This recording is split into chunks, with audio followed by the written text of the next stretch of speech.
Hi, this is the voice of Heidie Calero with another economic capsule, and this time, finally, after almost 15 months, yes, 15 months after fiscal year 2021 ended back in June 30th of 2021, we finally know how the Puerto Rico economy ended in terms of real growth, in terms of investment, consumption, and all that good stuff of the national accounts, which should be used as really a focus for policies, for economic policies, for economic plans, to really guide where should we go.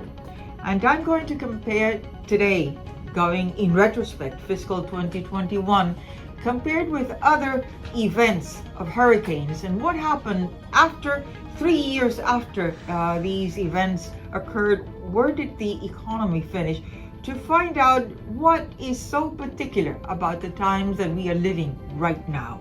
And hopefully we can derive some lessons and a message, not only to the governor and to his staff, but also to the legislature and to other economists who are as concerned as I am in terms of the Puerto Rico economy. This first graph that I'm depicting for you shows real growth in GNP after Hugo. Hurricane Hugo took place in September of 1989, which is our fiscal year 1990. Our fiscal year starts July 1st and ends in June 30th of the next year. So September of 1989 really falls into the early stages of the fiscal 1990. And notice that vertical line that I'm depicting in this graph depicts what happened in that fiscal year, and the economy grew 2.5%. And 3 years after that, where are we? 3.3%. So after Hugo, we recovered. This is 1993. And let's look then at Georges. In Georges, that was hurricane that took place in September of 1998, which is our fiscal year 1999. Again, the vertical line tells that is the rate of growth that we had during that fiscal year where the event took place. And that was 4.1% real GNP growth. After that, it started declining. 3 years down the road, we were in negative 0.3%, but I must point out that that was the year of the disaster of the Twin Towers in the States. That was 2001, September 11 of 2001. And that really cast a lot of doubts in terms of the U.S. economy as well as the economic activity in Puerto Rico. Then moving forward in this next graph, it's Hurricane Maria, which took place in September of 2017, fiscal year 2018. And in that year, contrary to what happened in the previous two hurricanes, it's negative 4.2% in the economy.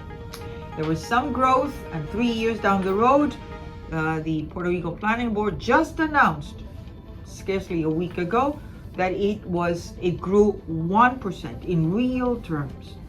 As I told you before, the heart of any economy and behind this GNP growth has to be the process of investment. Let's look at these next three charts again. Let's compare this, taking out all the inflation. So this is all in real terms, and all these graphs are in the same scale, same vertical axis on the left on the first graph, so that they are all comparable. Let's look at what happened in investment after Hugo. Well, after Hugo, we had 3 years down the road, we had an annual rate of growth in real terms of 2.9%, ending up with about $1 billion, $1,026 million in 1993. Under Georges, again, another important hurricane in 1999, yes, there was an increase compared with the prior year before the hurricane struck, and it was a huge increase in fixed investment, which tells you that we used really appropriately all these funds, be it reconstruction funds, be it assistance funds. We use that for either the infrastructure or buildings, housing. So Puerto Rico really used its funds adequately. And we had almost $1.9 billion in terms of fixed investment in 1999, the year of the hurricane. And 3 years down the road in 2002, we had slightly a decline compared to 1999, but essentially it almost stayed the same. So Puerto Rico continued investing, notwithstanding what happened in 2002, we had negative economic growth. Let's look at Maria. Well, the year of that particular hurricane, Puerto Rico invested more or less, that was in 2018. Yes, it increased almost to $2 billion in investment, but thereafter, notice the big downward decline that we experienced in terms of fixed investment, and we ended up in 2021 with $1.7 billion. So it's a negative overall in these past 3 years, overall a negative 6.5%. So even though GNP growth in real terms, as per the Puerto Rico Planning Board, had been in a zigzag after Maria, it ended up with 1%. But it only tells you that there was investment, but it was starting to decline after 2019. Let's look at the deflator, because after all, GNP is measured in monetary prices, but you have a deflator, which is not the same as the CPI, which is a consumer price index, which we use for personal consumption. This time is used for the national accounts, and it is on an annual basis that the Puerto Rico Planning Board estimates. Let's look again, same scale, Hugo, in the GNP deflator after Hugo. That year of the hurricane, it was 5.7% growth. There was high inflation. Never mind that, we still had a good growth of 2.5% in real terms. Then it went down to 2.7% in 1993, which made it possible then to have this increase to 3.3% real GNP growth at the time in 1993. Let's move forward to Georges. Again, the same year of the hurricane, the deflator also reflected high inflation, 4.8%. Despite that, we had a good growth, 4.1% real GNP growth, and thereafter the deflator, we had a decline, same as in Hugo, a decline in prices, or a decline in inflation. Despite that, we still had declining GNP growth, and then finally, because of the September 11, certainly the economy just went down. Let's look at Maria. Contrary to what was happening with Georges and Hugo, we were in a sort of a flat line with prices. I mean, this was a stage of really low prices, and the deflator depicts that, be it 3 years before the Hurricane Maria and 3 years afterwards. We are seeing the difference. It has been climbing. So the deflator climbing to almost 3.3% as of 2021, and GNP growth scarcely 1%. Had inflation or the deflator been lower, possibly the GNP growth might have been higher.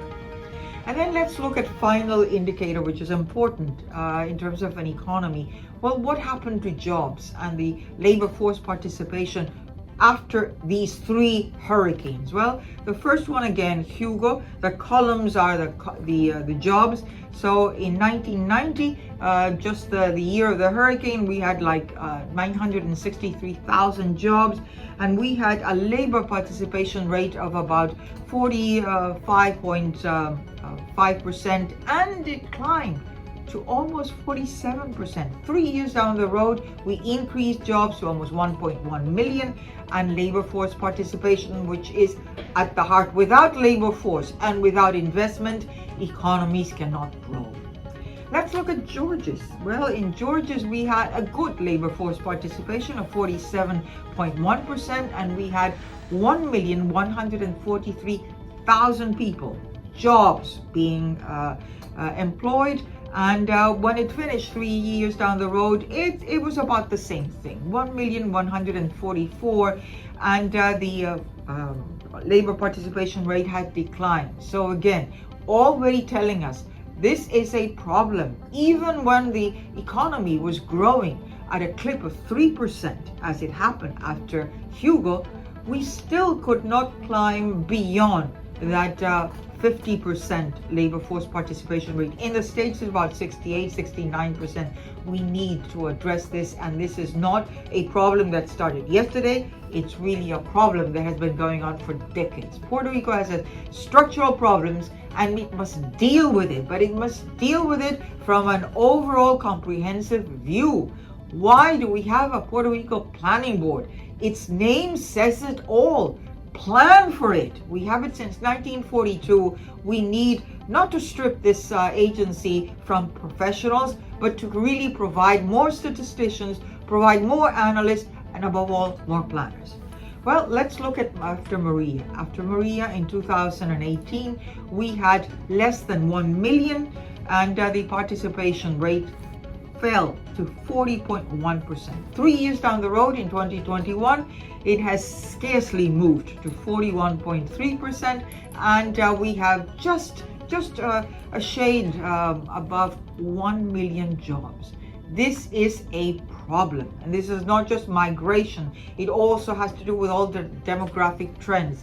But it explains to you, with this 30,000 miles above ground, 30,000 feet above the ground, that Puerto Rico needs to address some of its structural problems, and that we do need statistics, and we don't need them 15 months after the event, after the fiscal year. We need them in real time so as to know and to guide economic policy. This is the time to do it, and it's not just to have all the 78 municipalities with a list of projects and FEMA requiring each of them to have a plan for the city revitalization program, because they are all disjointed, all these programs.